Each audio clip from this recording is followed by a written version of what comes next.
More piafo, more piafo, more piafo, more piafo, more piafo. Mema wakwaba ede bagana King TV.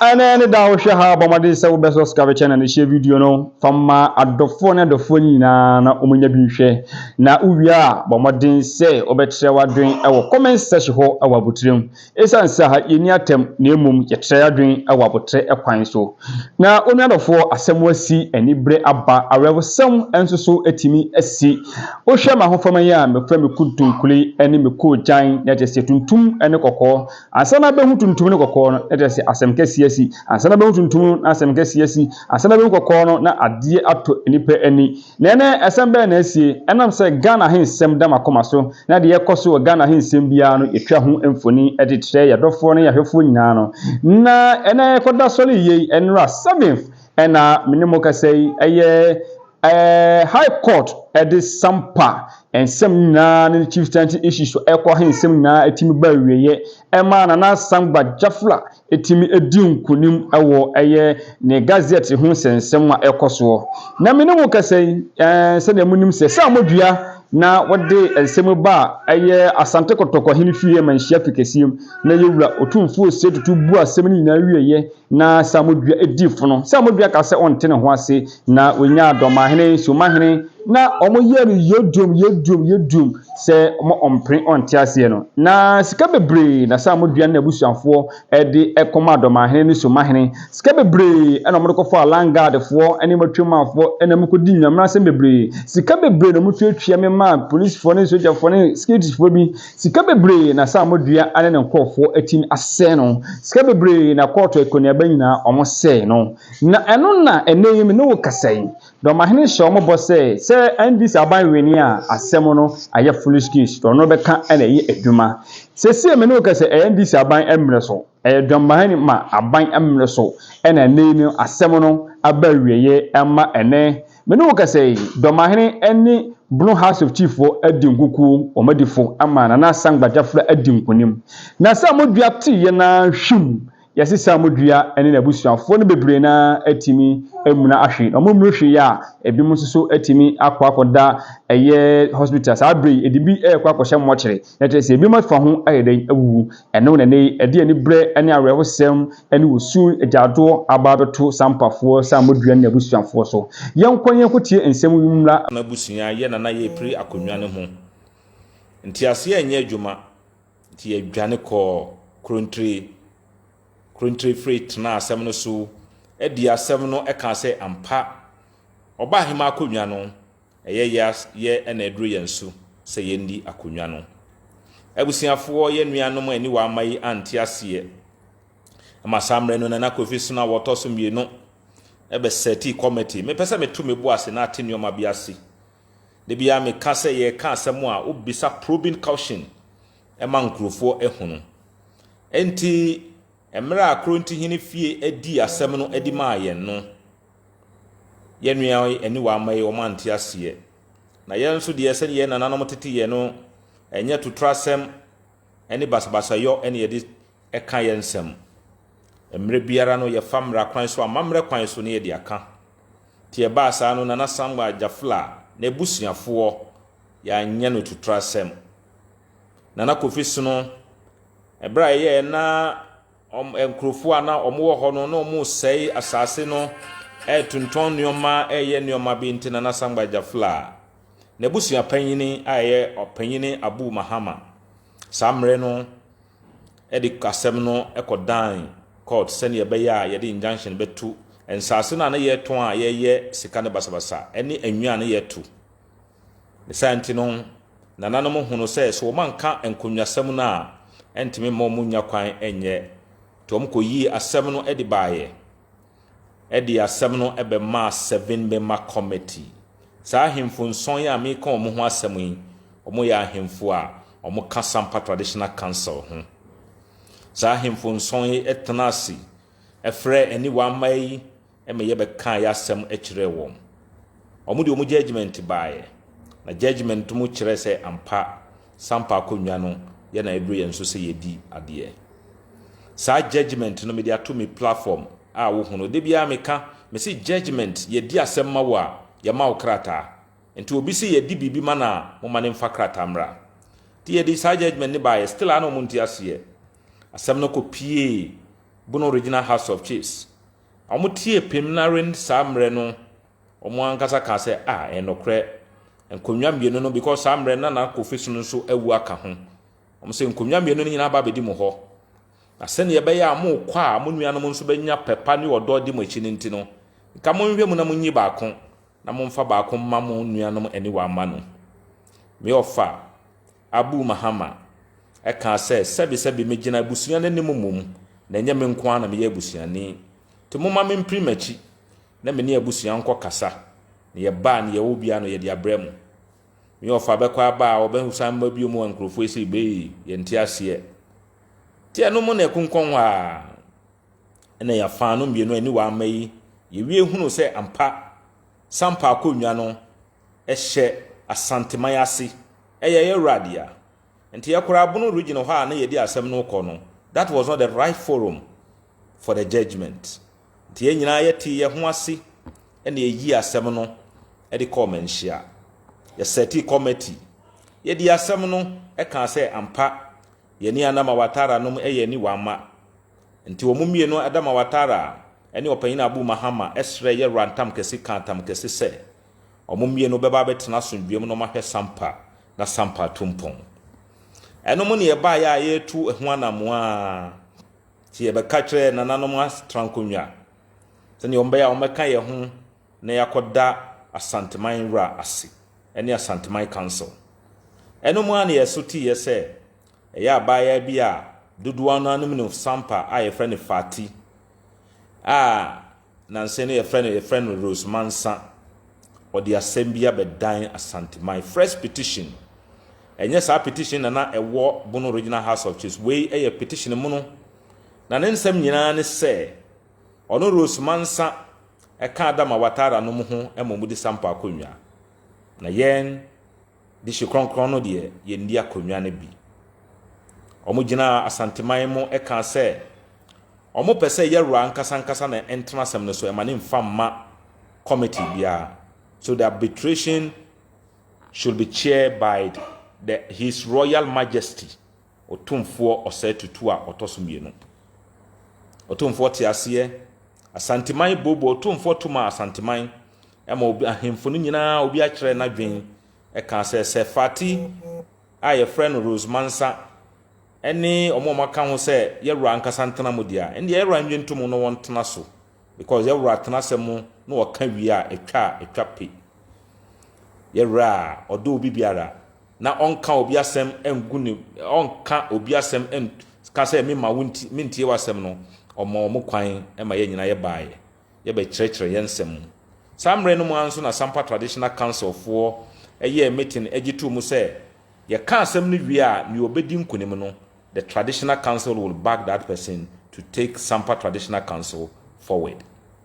Ye be ka asem no na ne tofo bom nyina ne se ye opanyine Abu Mahama ene Adama Watara omo ye ni wamba a omo ye dishi kronkron e wo Sampa akonwa no mu na Mansa Rose a dodo na anem ne se ye friend Fati ono de onye dishie e wo akonwa no mu. Enti judgment no asanteman e communicate sa judgment to the Sampa Traditional Council ene the Bono Regional House of Chiefs. Esan kan se omo asan instruct opanyin Abu Mama embusia se ye mehwe mu na yenye de hwekronkron a wo se fata na o media de ye be da nananom ase Sampa Traditional Council ye be hia ye adehyi busia no be hia ye ene ye hwe mu hunu se de hwekronkron a wo se fata ye yi no e de ne kwotre Sampa ntanankonwa ase ahenefo emo mo hwehwe mu agi ne tu mu ase ahenefo yi e di ye chi through their acting president ema ye de ne ba fikesie mu the overlord Otumfuo Osetutu ena ye de ne be kyerɛ no ye introduce no ema Otumfuo agi ne tu mu ɔma ye mrɛ ema nana Samgba Gyafla e be so ai kyerɛ ne manfo e wo Sampa according to custom and tradition ɔso ai wie ye no na hemfo nso e so ai kyerɛ no members of the Traditional Council e so ai kyerɛ no ɔmo di n'akyi ena on the 18th of December ye be pie mu wɔ Asanteman That is 18th December 2023. Ebe Swaitre, the overlord of the Sampa traditional area, His Royal Majesty, Otumfo Osetutua Otosumino. Nana Samgba Gyafla Swaitre no. Emma na himfo nso eteki 10 Swaitre Nana Samgba Swaitre Otikokoso. Ye wie no Otikokoso through according to custom and tradition. Etwere letter introduce Nana Samgba Gyafla Otosumino e de ne kire all statutory bodies a esefata e ka kire wom say yes Nana Samgba Gyafla and yesi ni wo hinin. Custom so demand say the acting president affili ni forms na odi Koma region na region forward the ama national na de ne din ahye ahemfo edin mu eno omo di call ya no mu bia na omo wo ho eye domahene ene sumahene e ka bo mu ka say de bi da omo ntiase emma ye mfa nana nkrata enko na adentina nana edi sampa ekobuno ekọ asante ye kan bibia e kire won say sampa e asante dia ye boy abase ye peja sampa akonwa kura edi akọ the paramountcy the bono block no e agency ye otumfo ena gina mu e peja ye say sampa e ne dia no peja ye e no kure ye kan sem bebre send ye me to me platform no so na no mamu ye no during the arbitration no kura no e ye sam bodua efo kura no e acknowledge say ampa ye nananom emra na kon emini yen edwane e ba asanteman e de omo ho be hye asanteman asese asanti emmo ye ho ban enti sa oman kronkran ye fra no asanteman no enum na sampa e ka ho ye kan yo man nyina domahene se onfa ye nkratai enko na ono momu de obi a obeye na dwen se onka asante ho no ono nkrata na ode beko to the abrante a friend Farouk e de nkrata koye yeti ye no ye twere krata se nka yen omu preventi ansa na sa krata no court be hie no na National House of Chiefs e de bae se omu di krata na babak e sign se endimu enti na ye hwe se enka domahene be ye ne sefata no de na nkrata e beko still ano wonfa nko Emma nana lawyers etwere command still one few omokrampo one responded to them until the only way out nana betimi aye ontime mfa macho men for enko no regional House of Chiefs monko ye to trust monko ye say because nana oyemranim ni na mra no ene gina so nana ye adwuma ti mra no nso ene ode be ye adwuma enti nana eko court eko apply through mandemons na se kire nyina ne se aban adwuma ye ni bi a owo adwuma se so oye adwuma na onpese obeye no uko court e ma court hye no e ma ne ye se adwuma no te nana ko se court enhye the Bono Regional House of Chiefs na omumfa letters no omumfa nana papers no enko national na national for emfa ne din enhye enkrata no mu nti egusu a ye ka na ewo court ye ka na Sam moduafo e ba se omo pese omo di omo ho bedam asem no mu court bi sa ye ne ka se ye ne objection bia because no kura o wafa onye bibia se me prevent obi ne science no ye ma kwan e ma Sam moduafo yi e be ka ho omo be ka ho a ye be di asem no a na omo sign the petition e call ye say judge na odi asem a momo ka asem mo be ka ho no omo kire say judge ne ye bias enti ye nsesa judge no ye na ye ne hwe ka because wasem ye da o ma me kura tana asem no so a ontimi nsesa no so we knew that yes both tradition custom and law e di echi enti omo sesa judge no e di koma judge foforo no nso ema obia fale ne nuoma argument bia wo bia we kekaye ye di asem na kwa animu a na omo san ba biom se omo di application e ba said they want to cross examine Nana Samgba Gyafla enomu na Farouk Samgba boy no sign the application ba e say asem na Nana Samgba Gyafla dia ba court no ya asem a border on the issue of chieftaincy ya dia eye ahensem na court nso enka ahensem nti court no decline the original jurisdiction of the case. Judge no edi share etwe asem ne ba animu because no person be waste obi atam to odi ba animu no obi abeye ne argument eye ne bibia e ma ne kan say dey bi. According to the Chieftaincy Act no, registration of a chief is not a chieftaincy issue. And toward kotu mra ene ne yekeka ho nyina no ene wode ne judgment ba ye say sam modu yasam na wode ba ye say nka ye mo substantive mandamus application na de ba ye no endi mu nti obo sam modu yasam no aguye nti e ma mo judge lawyer na no ogina ho ema the Bono Regional House of Chiefs sorry ye e kan say na application no kura wode ba ye say na nka opese o cross examine na Samgba Gyafla any the acting president no ono ankasa atwa sensan nti ema judge ne kwan ema nothing was preventing him here to give his judgment. Ebusiafo me pese woti ase eno nti na me pese me de wo fam na hono everything say ye no ye mpre ye ho enye bibia ye pese ye fa mra kwan ene amamre kwan so na ye de bibia.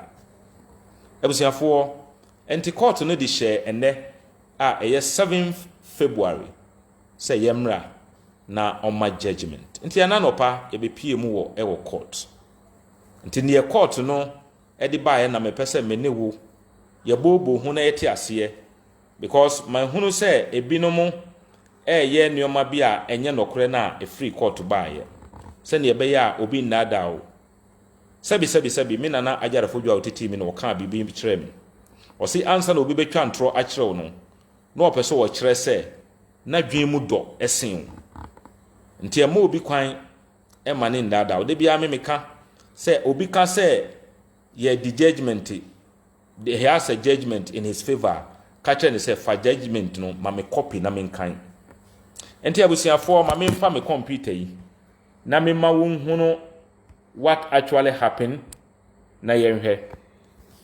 asam na ewo law judge na nimu no say and was set say obedi no o say o kan first pages na edi kan na nyina no enuoma bebre wakasa kasa se na me kan no mema mahunu but this portion no na me pese me no wo hwe o say determination of the application and o say it is placed on record at this time that this court lacks jurisdiction in cases of matters affecting chieftaincy. O say yes, me jitu mu say court aye wo mu enka ahensem and no such determination will be made.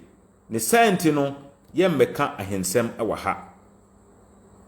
On a careful consideration of the affidavit evidence and argument contained in the statement of the case. Or say ohwe affidavits na ebaye any newman application na lawyers di baye na ohwe enwoma na ye di baye ni nyina na die ena woka. Or say the germane issue for this court,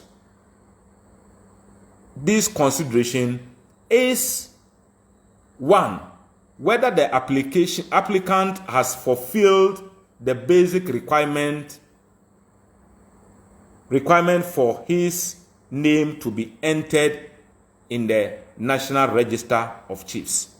O say ni edi kan a ono be gina so na odi edi asem ne say ni odi asem ne ba ye na Samgba Gyafla watimi abomodin a provide everything a ekire say ampa o se fata say ye di ne din ekọ ahemfudin mu ana ni edi kan no ni etoso mienu o say whether the applicant made a demand on the first respondent to transmit his CD form to the second respondent.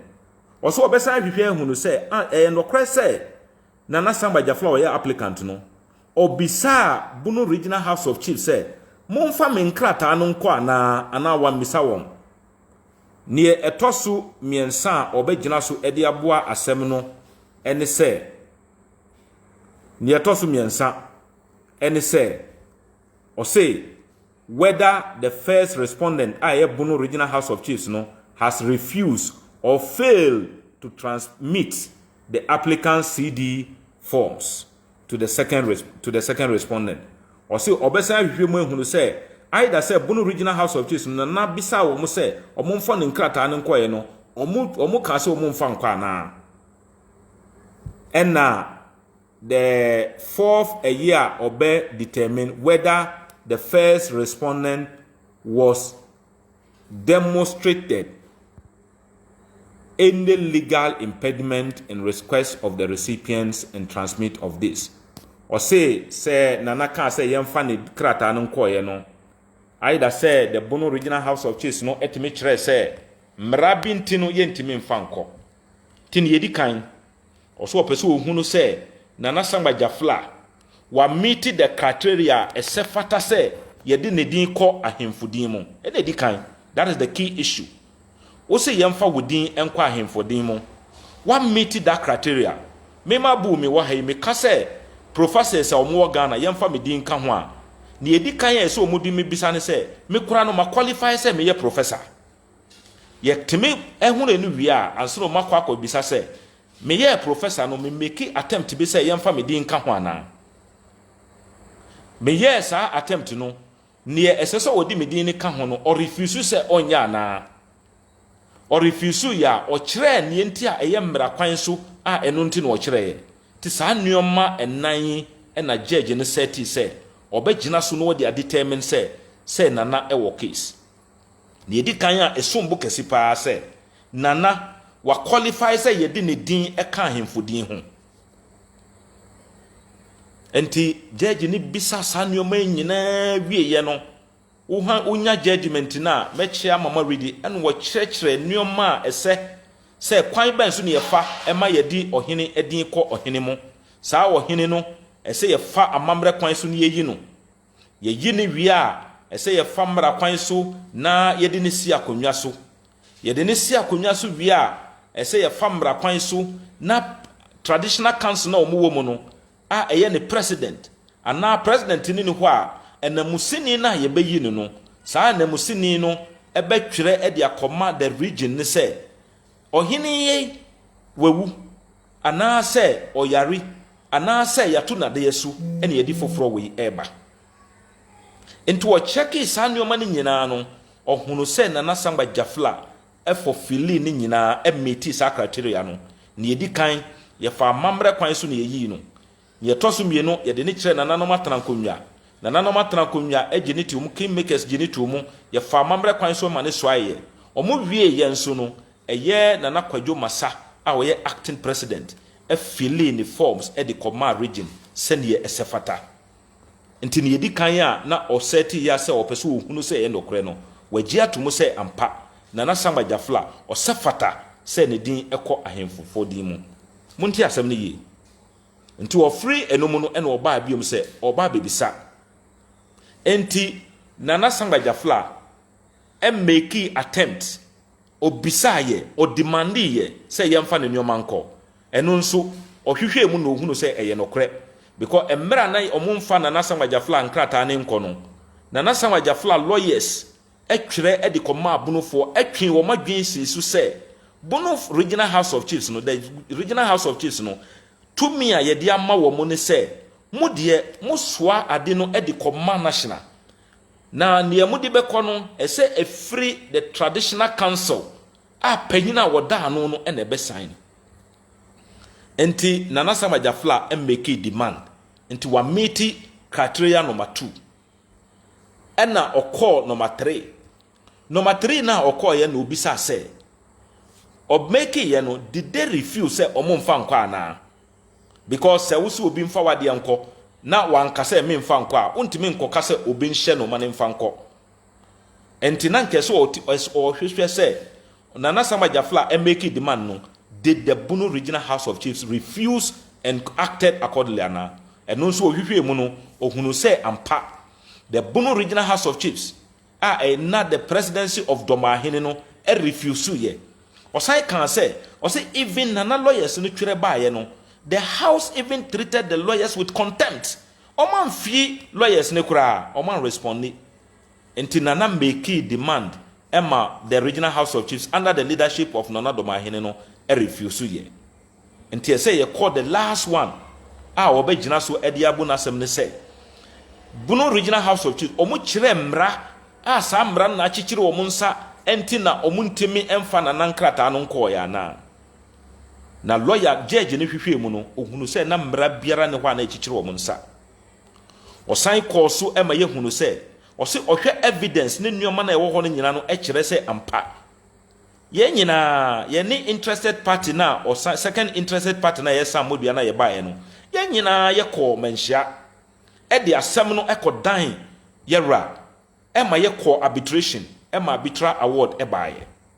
And there is no legal thing na e bandi enti se Domahene no mu ka se omudi obi nkrata akọ enu nti entimi mfa we nkrata nkwa enye mra enti ohwe sas for criteria na wo seti ye na Nana Samgba Gyafla ne application na meeting nyina ne yedi kan ose fata se yedi ne din e ka hemfudin mu ana and I say yes nti wa take it about no wa make attempt yes ya refuse yes omu kire mra e kire se enu nti no omu gina so omu refuse no nti judge no esan gina Jasehin letter wotwere edikoma the acting president Nana Kwadwo Masa otosomienu me the judgment ma wa tubu ase na kan ne understanding ne hunu se enuoma bia nkrofo ekeka no enye nokre oka says in that letter no Jasehin etwere edibre the acting president in that letter court ne say Jasehin acknowledge Nana Kwadwo Masa say on the acting president. And this one the acting president there, and any forms are emanating from the traditional council should be endorsed by the acting president. Nana Kwadwo Masa. Into any other person biara or be sign form biano, the person is doing so through illegality.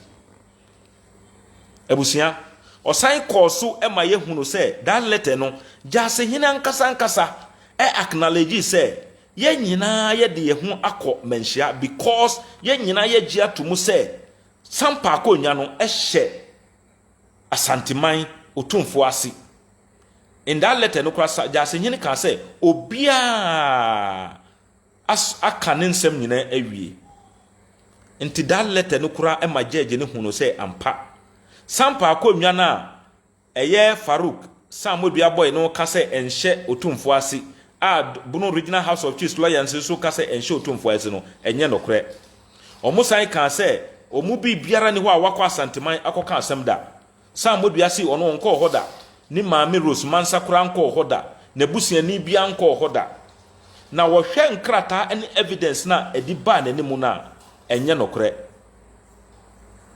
nti wo gina sa asem we nyina so no ene odi na temwo ni ba ye say ye Nana Samgba Gyafla ni nkrata na ababedi Bunu regional House of Chiefs no mu ka say omumfa nko no ono judge no hye wom say omumfa Nana Samgba Gyafla nkrata no emfa nko National House of Chiefs enye say o ka kire wom he is ordering them wa order wom say hey me hye wo say fa we ko wamfa ono judge ne tumi wodi Ghana mrapon yedi ye nnwuma no enu no ogina so a wodi share won enti the Bunu regional House of Chiefs has been ordered to submit or transmit the chieftaincy declaration forms of Nana Samgba Gyafla to the National House of Chiefs within 21 days enti omamma womo within 21 days no eso omudi Nana Samgba Gyafla nkrata no ekọ the National House of Chiefs 21 days no ehya se efri ende enti abusuafo sa na ekoye ni eto so biomu a me hunu se me madam for lawyer Adolf ebe explain ye e commenti se judgment na aba no kire se Nana Samgba Gyafla forms ne yemfa nko ba se ya nso de prohibition bia ne ho biom ye se Samgba yemfa ne papers nko ne yem process o mo na nya nokre. The prohibition aspect no judge no eka say it is something that has been enu de ewo ho it is a legal issue a ɛwɔ hɔ ne court no can say statutory body bia no court entimi prevent wɔn say ɛma wɔn ni wɔn adwuma as long as the job that they are doing is not against any legality. Enti say all show be say mane nye wɔn adwuma no ɛno de wɔn ntimi nyɛ ba no mom yɛ hyɛ wɔn say wɔn nye wɔn adwuma na obi a yaka say one meet the criteria to enter his name into the national register. Dear na kyerɛw or say Nana Samgba Gyafla one meet the criteria I say you didn't national register mo. That is true. Say Nana Samgba Gyafla meet criteria you didn't echo register mo. Will we have two chiefs omudin beko register mo for the same town? No. It means that he is the qualified one. Judge, you know, as I can say, the forms of Nana Samgba Gyafla has been endorsed by the qualified person I said were endorsed by the acting president. While the chieftaincy declaration form of Samgba were endorsed by Gyasihin, who is not the acting president. And it is a mimi form. The qualified person and I endorse. Not the unqualified person I endorse with dia. Many will me no dia no. Dia and na yebe work waso. Enti misremo. De bia me ka say Nyankopon ebo nipa no wandi nipa bro. Omayen adwen a ese yetimi thinking ye bisa ye hunu question, probing questions. So, enti mi bisa biom say eyampa say the court no rule in favor of Samgba. Eba ne say na Samgba yef omu record wo kura na judgment nyama no no makọ akọ appeal no ma appeal ehwe omu moturo mu ade a wedi nkonim wakọ yade asem e de amaw. Why will you appeal against a ruling that has gone in your favor? And this is Samgba for them see you see yemfa ne din kwani yenko gazette no ana oba ye no ye ruling no in his favor. Then why is it in court seeking to appeal against the ruling of the High Court?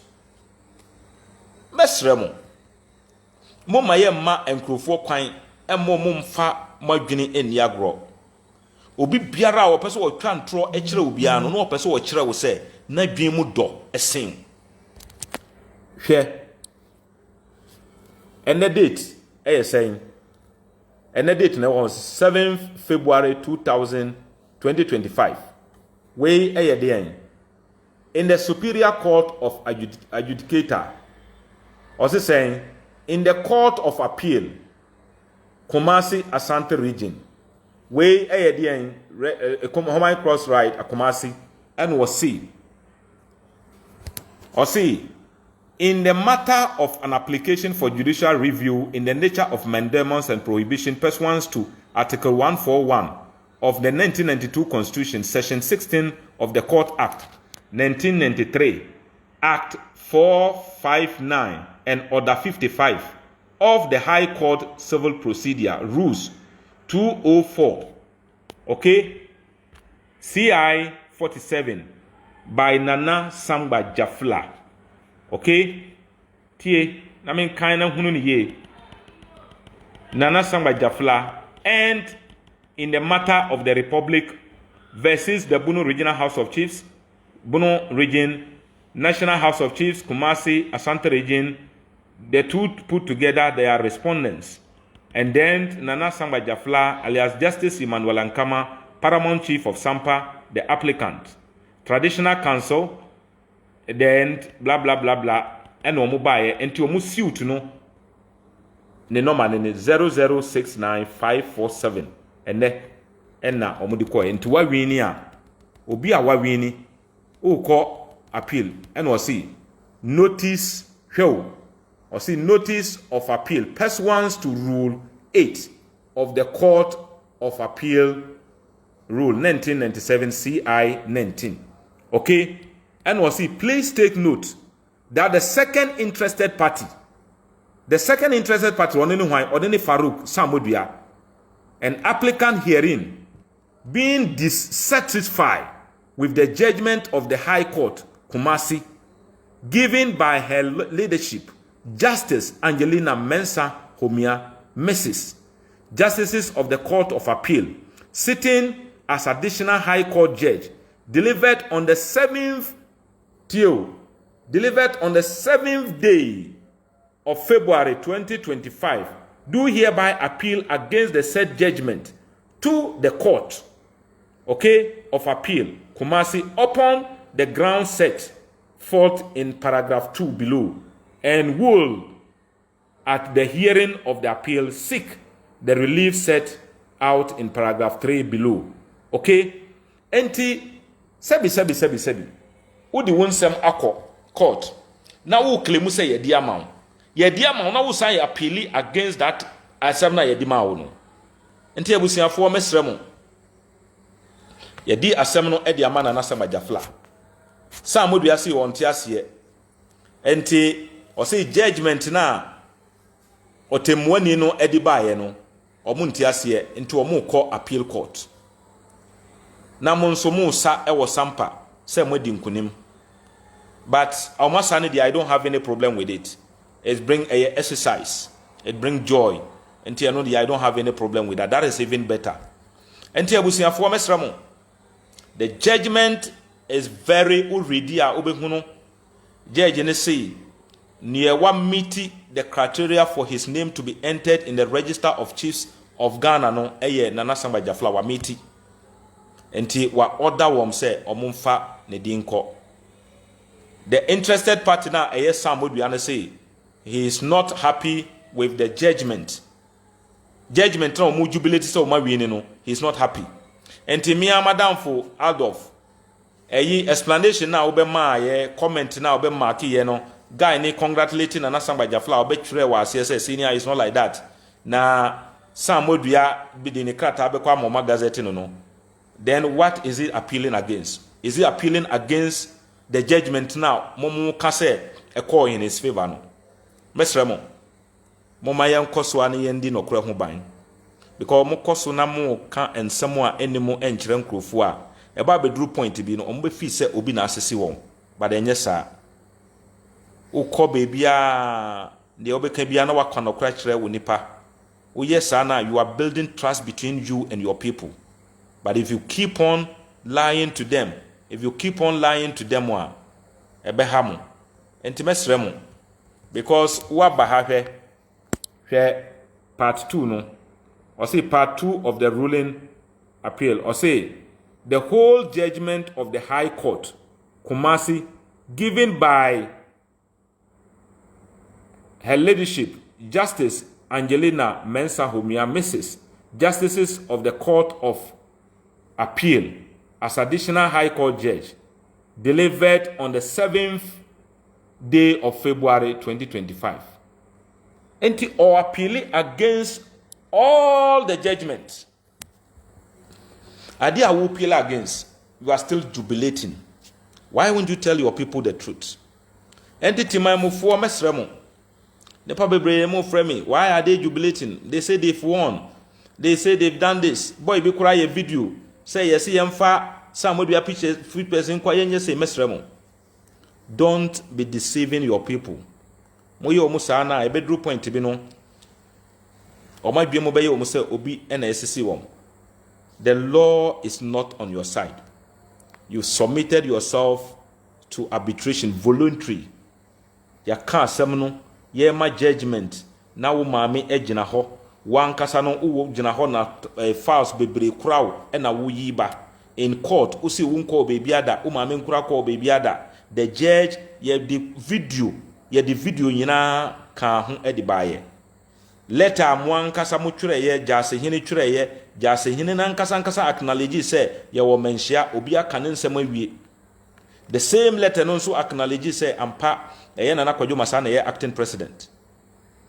Enti ne nyina judge ne hwe sa nneoma ne nyina hwe adansedi a modi baaye ene nneoma a modi baaye the Bono Regional House of Chiefs omo kura twere omo say eyi nana CD form no omo rejecti no in May at the different paragraph no omo say see March ti judge ne kura ka say look enti timemofo mesramo ye nana no mo titi ye no omo ma ye hunu say this year entwantro nti ye kɔ no saa na ye bɛka no te judgment bia me de we betu hɔ ema mo nyina mahunu na mo bisa one basic question.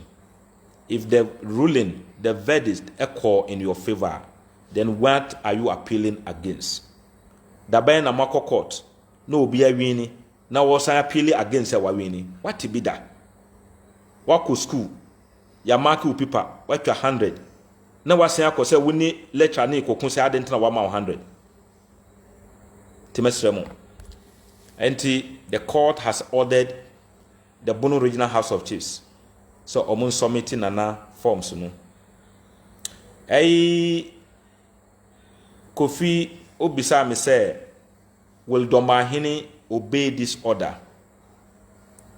Me say obey because Sampamanhene as a judge or juma because of constitution na mame lawyer no judge ne gina so awodidi asemu yi the same constitution na eno na ama why lawyer why judge constitution no nso na gina so Bono Regional House of Chiefs no ya create a wanya wo ye adwuma the Bono Regional House of Chiefs no enye the Doma Traditional Council eno no obeka say onam na awo mu na wababedi.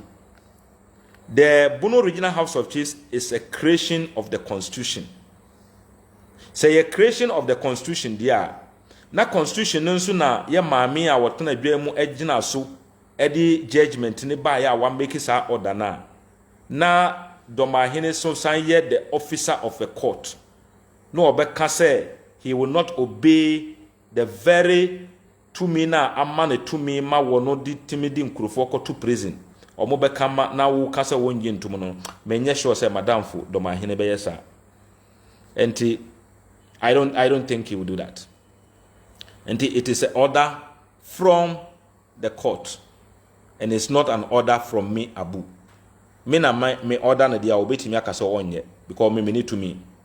But the court, the powers of the land, timemufo nyina ye to me ene ye ka abomu e dia ma court no ena court na gina so e dia ma. Enti wobusu a wabuga na fo nyina animtia. Me nya sure say my good learned obi a meme hwe no na mesua mrefre no ho no ono bebu mra no animtia. Enti don't think about that. He won't do that.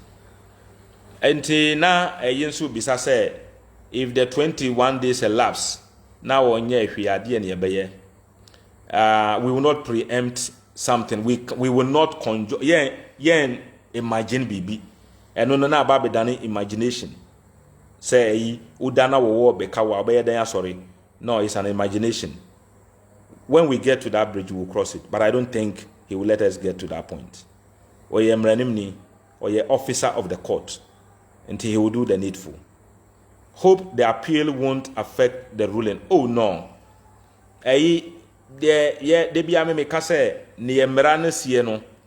will obey the law. Mrebia nana embu mrasuda. Nana eyobia. He will obey the law. And also, who in his right senses will prefer Samgba over Nana Samgba Gyafla as a paramount chief? Samgba, oh no. We are looking at a royalty through birth. Why and also fata, why Sampa Akomya no ni wama, massive for Akomya, and Tiana Nanomo. Omudi ye nyina no omudi free omo maame no mafa obi biara wodi akonwa na when near free ni maame mafa bia no he is not part of ye nananom nti ye draw family tree ye ntimi mfa omukura emmamo because family tree who draw family tree it should be from maame to nana sa eko enti sanity menua Francis so say I feel you too much very intelligent man medasi yana na mada romantia mena na ajar fojo bebi obi anya memfa ne kransi yi ene mena na Alhaji Mahama na I felt like my last born minti medamasi. Congratulations to our king of Sampa medamasi Yusuf ene mo amokeka messages no doso enti merepamo no se ne de bia me ye no mekɔ no one by one na mediaye and owura nso say hope the 21 days is not affected by the appeal. Oh no, so the 21 days is still intact irrespective of their appeal right. Oh yes, court no edi naba. Will the appeal affect the ruling? No. The court until say yema judgment until a court of competent jurisdiction ebe seti sa judgment na side no, the judgment still hold. Menya lawyer mom enti me ka bibi na emfamra kwan ma lawyers na mo online no mo betimi correct me. I'm ready to learn. I did science in SS, one of the best secondary schools in Ghana.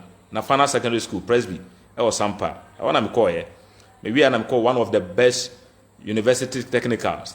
Sunya Technical University, Ekoye HND Electricals.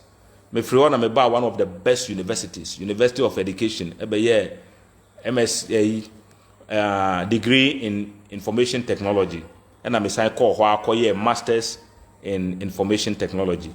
And I'm purely technically inclined. To me camera sembia na a mistake. Mranim for na mo ho no momra kire na mo mbekire me na mensuam frem ho. Enti menua the American say court at the judgment bar.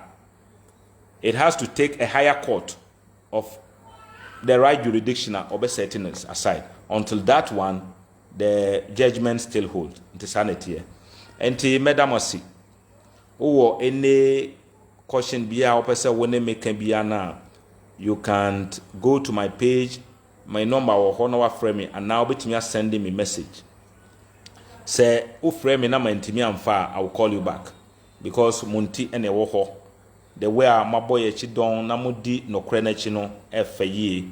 Mefa kwenya we su namada mera asi. Asante my ra. Why are dear pa otikokoso, His Royal Majesty, yedawasi. Na koswa adda asante man ahemfo asi. Ene de wa motimi ba koto na mo doso mo ye ma ne ye fe. Mo nua na Samgba Gyafla edamasi.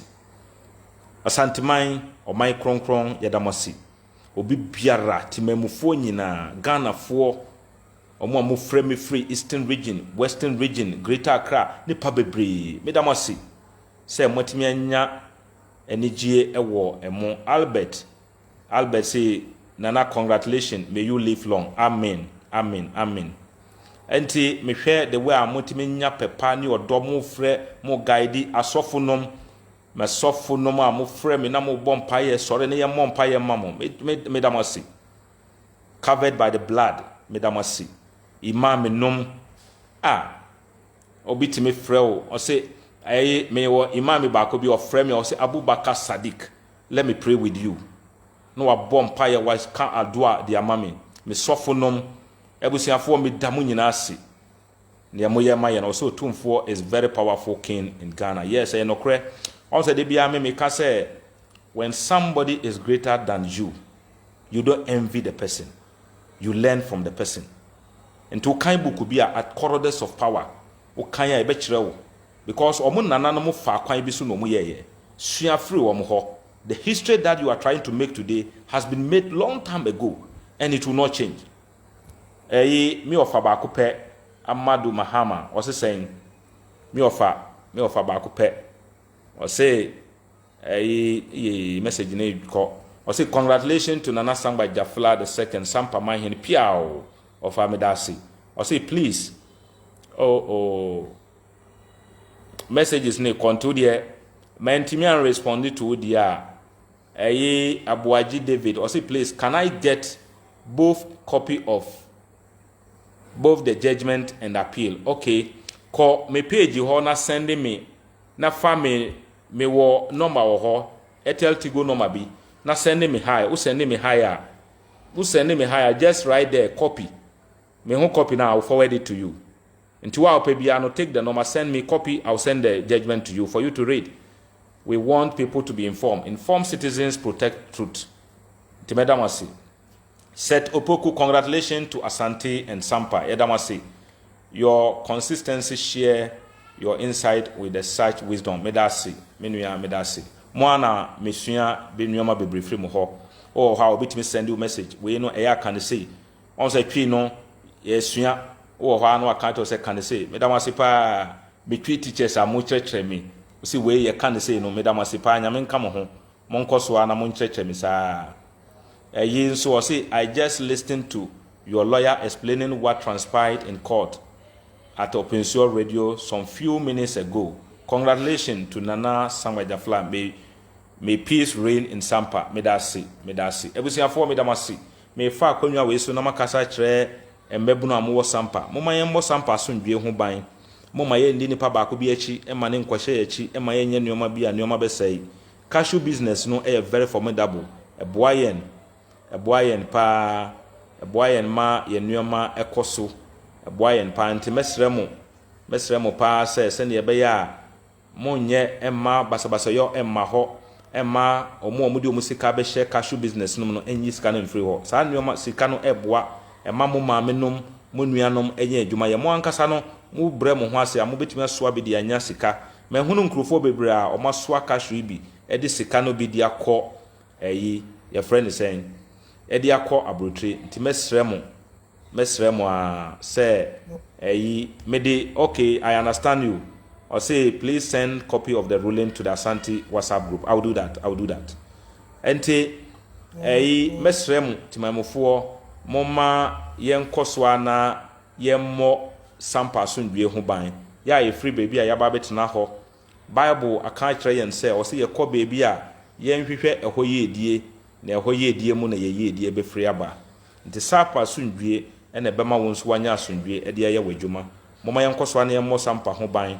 Na omo di omusika be share adwuma mo enya mfoso omo aya transfer omo ba ho omo ye adwuma doctors for nurses for teachers for immigration police for no obi biara no na ono nso nya pepa na onka Sampa enye na adwuma mesret bambofo ma ya de mo abok Sampa kro hu mo ban mo nkoso a na mo mmɔ kro no ho ban mo wo ho for the good people mesret mamofo nso hu obi na wo ye bibi na enya mesrew abambofo no mo yɛ na mfofo moma yɛmfrɛ wɔn the police are our friends the police service they are our friends nti wo hu biribi na ɛkɔ so na enya you call the attention to it say ade wei ene mahunu obi tena baby na o ye nsɛm bi a ɛde basabasa yobɛba you take screenshot of that and report it to the police are up to the job they will do it nti mesro obi biara moma yɛnkɔ so na yɛmmɔ Sampa kroduan ho ban sɛ ne yɛgye ne kan wo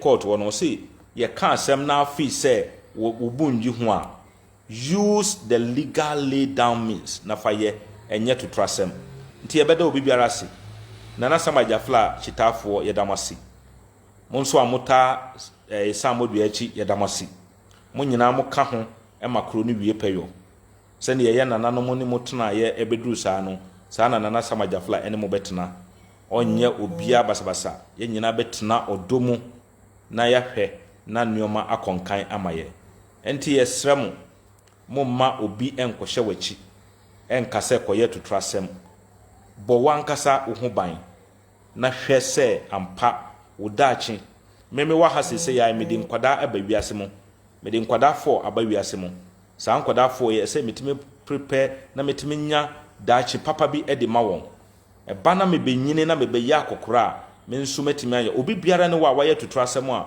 wakɔ pension a yɛbɛka sɛ wayɛ tutrasɛm akɔ pension nti kɔ bank we na kɔgye sika da bi ba wo yɛ adwuma na oboaboa sika na no na de sika ne tu hɔ a wokɔ pension wo yɛ mmerɛ wo mmere wabɔ mu nkɔkora bɔ mu no a wobɛnya sika na de yɛ wo man so betimi akɔ school na wayɛ mo yɛ ne saa ɛbɛboa mo.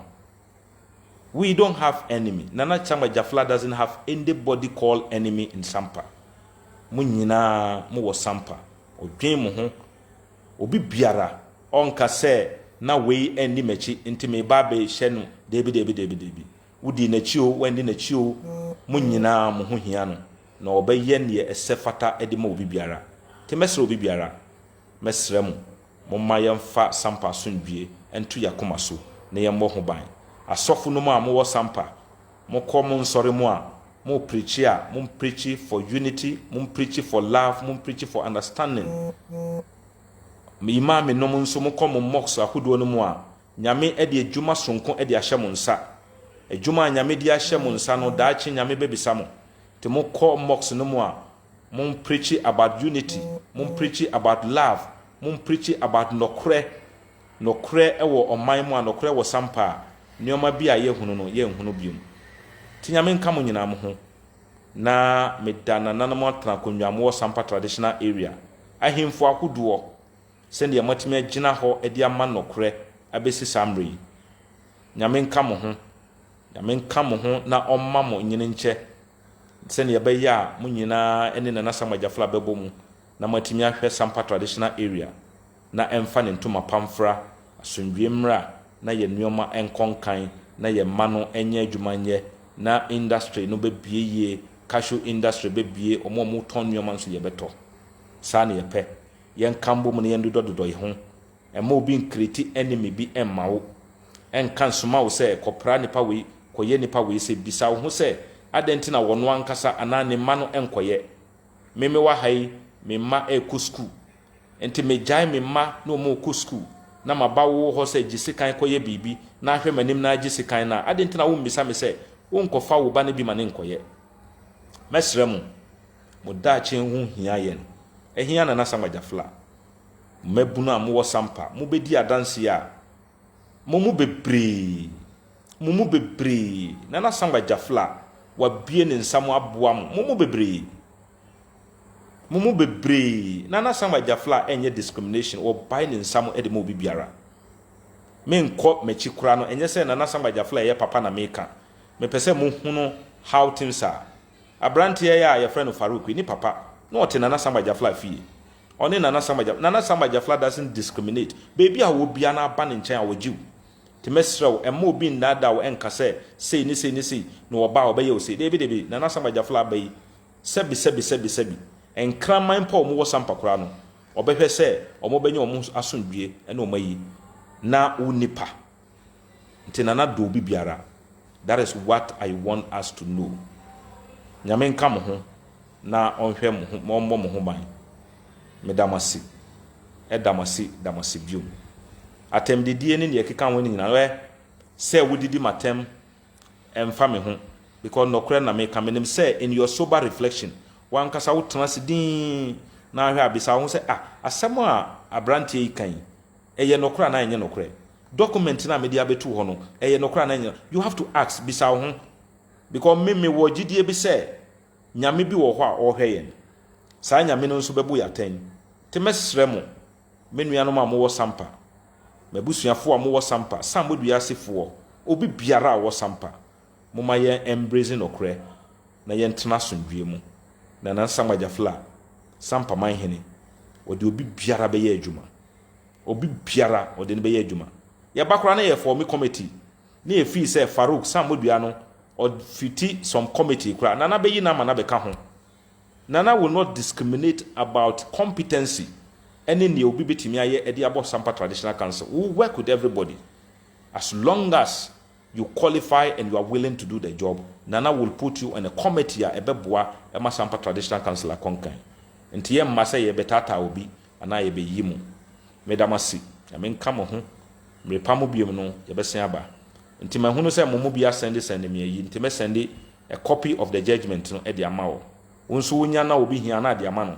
The more people get to know the truth, the more the omo person omo dada omo no omo ntimi dada omo en use omo emomo fomenti trouble. Nyame nka ye ho na omo ye ho ban. Congratulations to Nana Samgba Gyafla. Wasondwie e de ya bedru baby a ese edru. Ampa kwa metechi e kan ye. Obo nwum bi e ma Nana Samgba Gyafla. O kan say yes. Forfun yo banganya.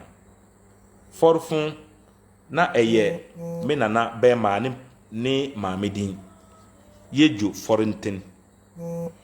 It means that be patient and wait.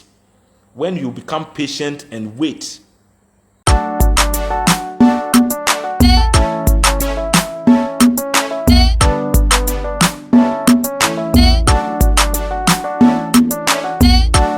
Odofo, uhu me ha, mijina Nketia and Sons property. Ya kan Nketia and Sons property. Eye asasi papa fie. Odofo pem sasia for niche Nketia and Sons property. Baby mijina eye amo madentra. Ufi kaswa neba. Eye 5 minutes drive. Ufi amasamai neba. Eye 10 minutes drive. Odofo enkotu sikengu. Emo binju sikendi. For niche Nketia and Sons. Na fensase no. Enya hankwa ne bi dida. Ebi wo doblo. Ebi wa kramai. Ebi wa salaja. Enti mesha wo say asasi papa fie ne ha enti fa wani nkyere ba bia halanga sem bia nim bibia ye krojin obi nkrata akra na ye de ekra me everything is legitimate insuo electricity bibia ye intact ensase no so de edida form sake ku ya tete to kra say huhu o hwa meti hanum say ya ekwan na da hai full time friend and car service and so hanum say enti mesha wo say enkotu sikengu bra Nketia and Sons properties na usika ensheda mesra wo say o Nketia and Sons location ya your office ewo doblo ayi kind of blow na o pasase a ehojo problem bia ne ho langa sem bia ne ho dia odofo ade na ho fa wani nkyere Nketia and Sons mesra wo say Nketia and Sons ebeji wasase na papers bibia everything is genuine legitimate asam na yeke nti mesra wo say o pe ba bia ehojo a wo da wo beda obi ama me ye o he bia dia fa wani nkyere Nketia and Sons na odofo usika ensheda